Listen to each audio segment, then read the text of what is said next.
যেটা নিচে ক্লাস থেকে যারা আইছে তারা বই পড়তে পারে না, কিন্তু তার কাছে এরা 5 থেকে কোন ক্লাসে আইছে 6-এ পাস করে আইছে। এই যে যে ব্যাকেন্ডটা, এই যে খালিটা, যেমন যারা পড়তে পারে না, ABCD জানে না, যুগ পারে না, গুণ পারে না, ভাগ পারে না, এই ভ্যাকেশনটার মধ্যে আমরা তারা এটা ফুলফিল করে নিয়ে নেব।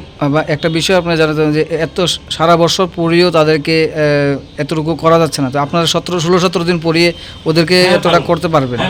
3টা ক্লাস, বিশেষ করে বাংলা, ইংরেজি, অঙ্ক। বাংলার মধ্যে হলো যারা বাংলা পড়তে পারে না তারা আমরা কীভাবে হাতে কলমে আমরা পড়াইতে পারি এটা আমরা গুরুত্ব দিতেছি। ইংরেজি অনেকে যারা হ্যান্ড রাইটিং পারে না বা ইংরেজি পড়তে পারে না তারা আমরা গুরুত্ব দিতেছি। অর্থাৎ দুর্বল ছাত্ররা যাতে তারা যে জায়গা খালি আসলো এই জায়গাটা আমরা স্বয়ংসম্পূর্ণভাবে করে দিতেছি। এবং যারা বছর বছর 8 পর্যন্ত যারা পাস করে উঠছে তারা আমরা যেহেতু অনেক আমরা আগে গেছি তারা আমরা ভ্যাকেশনে আমরা ক্লাস করাতেছি। 17 তারিখ থেকে আমরা স্টার্ট করছি। হ্যাঁ স্যার, 17 তারিখ থেকে আমরা স্টার্ট করছি এবং এইটা আমাদের 10-15 দিন আমরা এটা চলবো।